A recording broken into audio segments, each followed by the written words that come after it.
अब मुकेश सहनी ने शर्तें जो रखी हैं उनको भाजपा मान रही है, सारी शर्तें मान ली। उन शर्तों में एक बड़ी शर्त थी ना कि पशुपति पारस को बाहर कीजिए।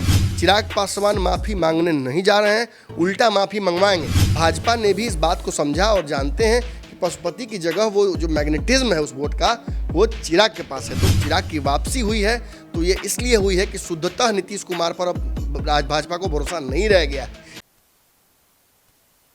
नमस्कार, भारत लाइव देख रहे हैं आप। बिहार की सियासत से जुड़ी हुई एक बड़ा खुलासा करने जा रहे हैं और इस खुलासे के जरिए बिहार में जो गठबंधनों का स्वरूप है अब सब कुछ स्पष्ट हो जाएगा। इसलिए कि दो दल बिहार में अभी भी बीच में अटके हुए हैं, उन्हें भी पता नहीं है वो किस गठबंधन में है और ना ही तो गठबंधन दल के नेता को पता है।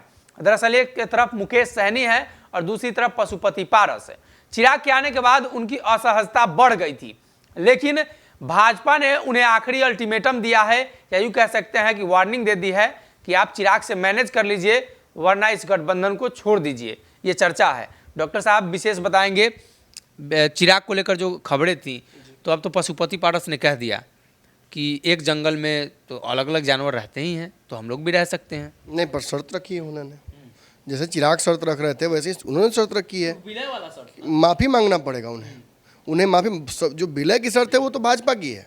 भाजपा ने स्पष्ट कर, देखिए आज रुख जो नरम हो गया है, सुभान सिंह वहीं पे नरम हो गए थे और उन्होंने स्पष्ट कर दिया था कि उनकी ईमानदारी अब किस तरफ है।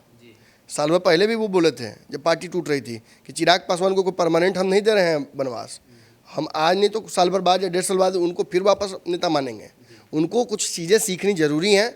अब तक वो अपने पिता की छत्र छाया में राजनीति किए हैं तो हो सकता है कि बहुत सारी चीज़ें उन्होंने नहीं देखी, लेकिन जब आशीर्वाद यात्रा के तौर पर जब पूरे बिहार में घूमे धूल फाके तो उनको रियलाइज़ हुआ कि कैसे राजनीति करनी है, किसके लिए राजनीति करनी है। तो जब वो वनवास के बाद राम जी भी आए थे तो बहुत कुछ उनके पास ज्ञान आ गया था और ऐसा ही कहीं ना कहीं चिराग पासवान के साथ भी हुआ। भाजपा ने भी इस बात को समझा और जानते हैं कि पशुपति की जगह वो जो मैग्नेटिज्म है उस वोट का वो चिराग के पास है, तो उनको अपने साथ रखना है। और ये स्पष्ट भी कर दिया दोनों उपचुनाव में, पारस को कहीं नहीं बुलाया। और देखिएगा तो चिराग पासवान को अंतिम समय में किसी तरीके से हम 3 दिन पहले कि बुला लेना है कैसे हूँ, सारी शर्तें मान ली। उन शर्तों में एक बड़ी शर्त थी ना कि पशुपति पारस को बाहर कीजिए, फिर भी चिराग मान कैसे गए। निश्चित तौर पर चिराग को इस शर्त के बदले कुछ और मिला होगा। अरे हम आपको रुपया नहीं दे सकते तो क्या करेंगे, कुछ वस्तु विनिमय करेंगे कि काम कीजिए, विश्वास देंगे। आप 10 रुपये छुड़वा रहे हैं उससे बढ़िया के ले जाइए, जूता के साथ मोजो खरीद ले लीजिए, मुझे आपको 10 रुपये कम करते हैं, दोनों कम कर दिए। वैसा ही कुछ चिराग पासवान के साथ भाजपा का सेटिंग डेफिनेटली हुआ है और यही चिराग के चेहरे पर जो एक शांत भाव आ गया है। कल तक कह रहे थे कि मेरी माँ का अपमान किया चाचा ने, माफ़ नहीं करेंगे, उनको माफ़ी मांगनी पड़ेगी, साथ आने का सवाल ही नहीं पता है। और बाबा के साथ इंटरव्यू में क्या कहा कि वो गार्जियन है, उनको तय करना है। दोनों तरफ से माफ़ी मांगने की प्रक्रिया, उन्होंने कहा कि उन्होंने जो गलती की है एक्सेप्ट करना, मतलब दोनों तरफ से गलती एक्सेप्ट करवाना है, मतलब सब कुछ मायने है। तय था, 1 साल पहले ही ये बातें तय थी कि इनको एक ही होना है। भाजपा 2 लोजपा को नहीं रखेगी गठबंधन में, संभाल नहीं सकते, संभव ही नहीं है। ये सीट मांगेंगे, साथ में वो कैंडिडेट उतारेंगे, दोनों के बीच विवाद होगा ना। आप अक्सर देखिएगा कि पूरा मोहल्ला में या पूरे गांव में बहुत ज़मीन होता है खाली, लेकिन गोतिया उसी टुकड़ा के लड़ेगा जो दोनों का मकान सटल है। तो भाजपा वो पंचायती करने के लिए बैठी हुई है। भाजपा के पास अपनी बहुत सारी समस्या है। नीतीश देश साटन पर निकल रहे हैं, तेजस्वी बिहार लपेट रहे हैं, ललन सिंह लगातार भाजपा के लिए प्लानिंग प्लॉटिंग कर रहे हैं। तो ये सब संभालेंगे कि लोजपा 1, लोजपा 2, लोजपा 3 करेंगे वो, ये सब संभव नहीं है। इसलिए प्रधानमंत्री बीच में नहीं आए थे दोनों की लड़ाई के। और आज जब चिराग की वापसी हुई है तो ये इसलिए हुई है कि शुद्धतः नीतीश कुमार पर अब भाजपा को भरोसा नहीं रह गया है। ये तेजस्वी यादव भी अगर भरोसा कर रहे हैं तो ये आखिरी बार कर रहे हैं, इसके बाद तेजस्वी भी नहीं करने जा रहे हैं। और चिराग पासवान की आवश्यकता भाजपा को निश्चित तौर पर दोनों चुनाव में है, 24 में और 25 में भी। और इसके लिए भाजपा ने कुछ जो शर्तें उनकी मानी है, उन शर्तों के आधार पर ये मैसेज चला गया है पशुपति पारस को, इसलिए वो सॉफ्ट हो गए हैं कि भाई अब को एग्जिस्ट करना पड़ेगा। जंगल में कई जानवर होते हैं, मांसाहारी शेर भी होता है, बाघ भी होता है, चीता भी होता है, तेंदुआ भी होता है, भालुआ होता है, सब आपस में को एग्जिस्ट करते हैं ना। ये तो आप नहीं सुनेंगे कि बाघ शेर को मार के खा रहा है, शेर चीता मार के खा रहा है। कभी विरल हो गया होगा, भूख लगी हो बहुत ज़्यादा, कुछ और नहीं मिला मार दिया, वो तो यहाँ भी हुआ है। लेकिन को एग्जिस्टेंस बहुत ज़रूरी है, खासतौर पे जब भाजपा इस प्रचंडता के साथ बिहार में अपना टारगेट नीतीश को बनाकर चली कि नीतीश को एलिमिनेट कर देना है। तो नीतीश हटेगी तो जगह खाली होगा ना, तो उस जगह के लिए लड़ाई है। और दिल्ली में शर्त तो इन्होंने रख दी। अब खास बात यह है कि देखिए मैनेज हो जाता सब तो कोई दिक्कत नहीं था, लेकिन सारी बात मानते और नरम होने के साथ साथ उन्होंने एक शर्त रख दी पशुपति पारस ने कि उनको माफ़ी मांगनी पड़ेगी। चिराग पासवान माफ़ी मांगने नहीं जा रहे हैं, उल्टा माफ़ी मंगवाएंगे।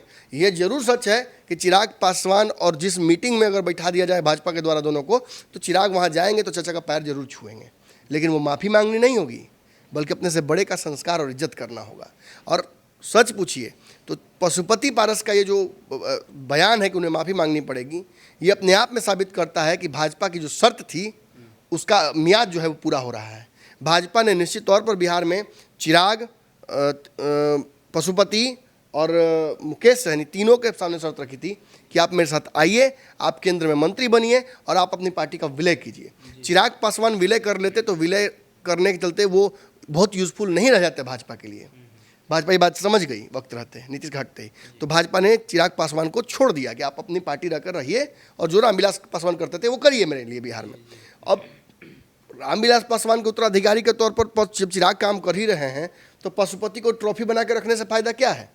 पशुपति को कहीं राज्यपाल या कुछ बना दिया जाएगा और उनको सीधे तौर पर अपनी पार्टी को या तो चिराग पासवान की पार्टी में मर्ज करनी होगी या भाजपा के साथ मर्ज करनी होगी। उनके पास अब ऑप्शन नहीं है। बात दूसरी तरफ भी लगातार आप देख रहे हो चल रही है वीआईपी से। वीआईपी भी इस गठबंधन में आएगी तो शर्त जो रखी थी भाजपा ने कि आप पार्टी विलय कर लीजिए, मुकेश सहनी तैयार नहीं हुए थे। अब मुकेश सहनी ने शर्तें जो रखी हैं उनको भाजपा मान रही है। तो ऐसी स्थिति में दो पार्टियां इस गठबंधन में आ रही हैं, एक और लोजपा का कोई मतलब बनता नहीं है। भाजपा ने दबाव डाल दिया है। पशुपति पारस आज नहीं तो कल उसका फैसला लेंगे ही, नहीं लेंगे तो इनके ऐसे भी जो सांसद हैं उनका ईमानदारी अब किस तरफ है आप भी समझते हैं, हम भी समझते हैं। और जाके उनका फेसबुक देख लिया, ट्विटर, आपको समझ में आ जाएगा। तो कहीं ना कहीं पशुपति पारस ने आज प्रेस कॉन्फ्रेंस में इस बात का जिक्र भी किया है और कहा है कि आने वाले दिनों में जब समय में बदलाव होगा तो कुछ भी हो सकता है। और उन्होंने एक और बात का जिक्र किया कि एक जंगल में अलग अलग तरह के जानवर रहते हैं, तो इसमें भी कोई बड़ी बात नहीं है। भारतीय जनता पार्टी बड़ा परिवार है और उसके साथ सभी लोग सामंजस्य बिठा कर रहेंगे, कोई दिक्कत वाली बात नहीं है। वैसे में चिराग और चाचा पारस एक बार फिर से एक साथ आ रहे हैं और इसकी मुहर तो पहले ही लग चुकी। अगर ये वीडियो पसंद आई और वह बिहार के राजनीति और बिहारियत से सरोकार रखेनी तो सब्सक्राइब बटन दबा के चैनल के सब्सक्राइब कर ली। ओजे एगो घंटी बा, ओकरा बटन दबा देला से कुल सटीक और मारक खबर रुआ मुफ्त में मिल जाई। अगर रुआ पत्रकारिता के हमनी के नया प्रयोग में सहयोग कर चाहतानी तो ज्वाइन बटन दबा दी। पेटीएम नंबर नोट कर ली 938681